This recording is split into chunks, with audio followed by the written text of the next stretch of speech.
Celtics to be facing the Heat next round. After a back and forth first half, what was the difference there, breaking it open in the third quarter? Our offense. And so, defense gets you in the door. You have to play it. You have to be great at it. You have to have effort. But I felt like our spacing let us down. I felt like our shot selection let us down early. They got some transition opportunities. And, when they're allowed to get out in transition, it's harder to stop them in the half court. And so credit to our defense for continuing to just play regardless of our offensive outcome. And then once we fixed our spacing and our intentionality on offense, that's kind of when it broke through. The defense on Embiid seemed to be, you're throwing a bunch of different looks. You're throwing, Tatum late at him. Horford was great on him. Just overall, what did you see in the defensive effort, just keeping him in check? Yeah, just open-minded and connectivity. And so when you do something for a long time and you're not faced with, a desperation, adjustments are hard to make. And credit to our guys, when we were down 3-2, we made an adjustment, but it opened up their minds. It opened up the connectivity to be able to do a bunch of different stuff, whether it was doubling from different locations, whether it was going small on Embiid and then switching the matchup in the middle of possession, whether it was the rotations that we made. And so credit to our guys for just being open-minded, being connected, and you can't guard those guys one way. You got to do different things. And so with their effort and communication, we were allowed to do that. Joe, Jason started off a little bit better than last game. What did you see from him coming into this game, and where did you see where were those moments throughout the game where you kind of see the fire come out of him? Again, to me, he didn't play much different in my standard the last 3 games because he was playing both ends of the floor. He was active on defense. He was physical. He was rebounding. He was communicating. And I just think when you do that game after game, you'll get into a little bit of a better rhythm. And so I just saw a well-balanced game to where he was competing on the defensive end, and he was making the right play on offense, and he made shots. And how have you seen him evolve over the years where when the game isn't going to him in one way, he's able to find another way to approach it? Like they're stopping the rim, he finds another way to get around and beat, and he's able to just kind of continuously problem solve throughout a game. I mean, that's the word, is he's learned how to problem solve. So he can recognize matchups, coverages, he can anticipate the next coverage, he can see the spacing, he can put guys where they are and make the right play. And so that, to me, is the evolution of players, is can they problem solve over and over again, and, he's done that. Joe, how much did you appreciate the fact that Jason was able to stay the course with what he went through last game and then just really do something special here in a Game 7? Yeah, him and the whole team. And so you always come into a series with the expectation of how it's supposed to go. And that's just not how the playoffs are.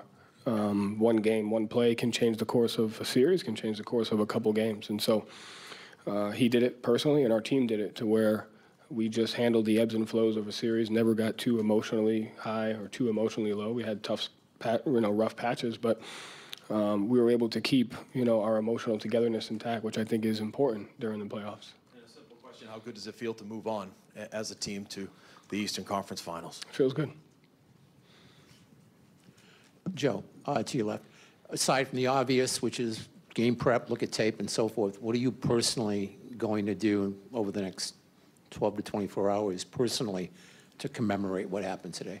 I'm going to go home and have a glass of wine and start watching film on Miami, and then we'll meet as a staff tomorrow at 10. Any special people you'll be talking to on the phone, text, phone calls and whatnot? Just the same people that I talk to, my friends, on a daily basis, my wife, my kids. My mother-in-law's here. So just keep it as normal as you can. Thank you. Yeah. What kind of wine, Joe? What kind of wine? Italian red. Okay, I like it.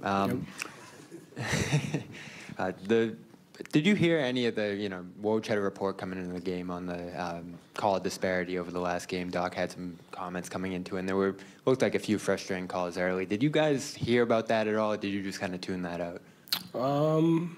I saw it, yeah. I honestly, we both shot 7 free throws in the first half, so I really don't think it was that big of a deal. I think because of the reports or whatever the case may be, it seems louder. It's like, you see the report, you go out in the game, they make 3 calls, and it's like, oh, see? Yeah, and that just wasn't the case. I think the free throw was the same at the half. And so, I thought it was a well-officiated game.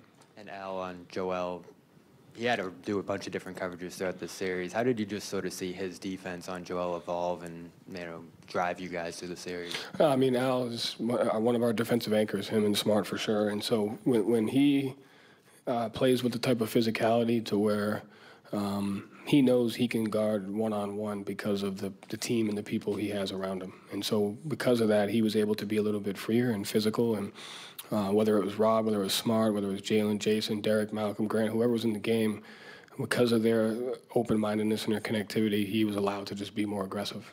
And so you have to guard him as a team.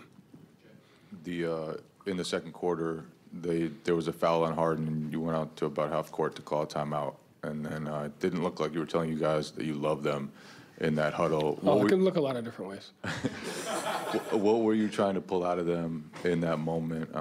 Obviously, it was a pretty pivotal one right there. Yeah, just building awareness to how the game's going. I think in a game like that, it can be the guys are so focused on playing hard because they want to win that you lose sight of, how the reality sometimes, because they just, our guys have such the right intention. So just building an awareness so like, hey, here's really how the game's going. We got to shift it. We got to shift the momentum. We have to get it back. And the guys did that. And what did you think you needed to shift at that moment? Again, like our offensive intentionality. And in moments like that, it's easy to let your defense slip. And so it's like, hey, we got to continue our defense, and then we got to do this on the offensive end and regain the management of the game. Hey, Joe, the simple way to put what Jason did today is historic. He scored the most points ever in a Game 7. You mentioned it earlier, you saw problem solving from him, but how would you describe what we saw Jason do on the floor today? A guy that doesn't get too high or too low, takes the game the way it comes, and he has ultimate trust in himself and in his teammates. And, one of the biggest things I always said is people talk about him, the player, but the person, who he is a reflection of how he plays. And so he's very even keel. He has a trust and a loyalty and a character about him. And, when you play like that and live like that, I think it works out for you. And so you see it in his game, and I'm not surprised by it at all. And, he'll have the humility to just keep going, which I think is key. And what did you learn about your team today? I mean, I've been around them for 3 years. And so I just saw it, again, to the standpoint of at the most critical moments, they don't overreact, they trust each other, they stay together, and they execute. And to me, one word to describe the series is ownership. They took ownership. They took ownership of what was going well, what wasn't. They took ownership of communication. They took ownership of the game plans at times, because at the end of the day, they're the ones that are out there playing and competing. And so if they have a feel, if they have something that they think is going to make them play harder and play together, you have to trust them and go with that. And so they do that, and, that's what they showed. Joe, I'm sure everybody's been in Tatum's ear over the last 48 hours telling him it's a Game 7, you got to be great. This is what legacies are built on.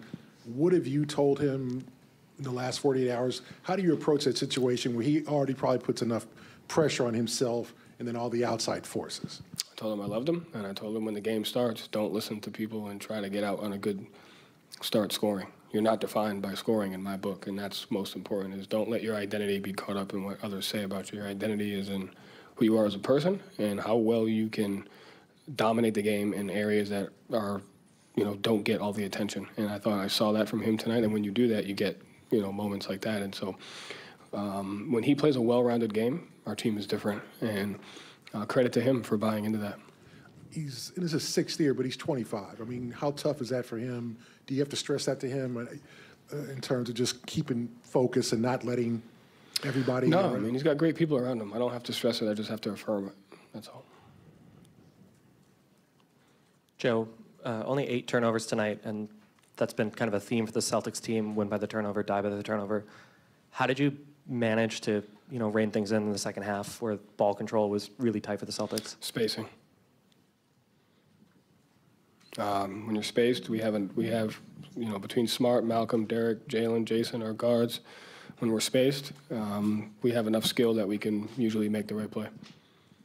And credit to them, they did that. Yep. Joe, did you get any sense during the series or even today that Jason approached it as him against Joel? There were the MVP chants after he hit one of the threes in the third quarter. He seemed not to mind them very much.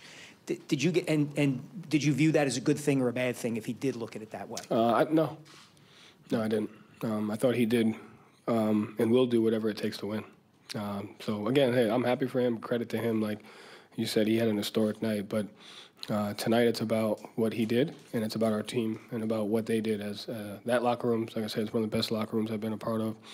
The theme of the series was ownership. It was connectivity. It was love. It was togetherness, and those guys did it together, and that's why we have a chance. Thank you, Joe. Thank you.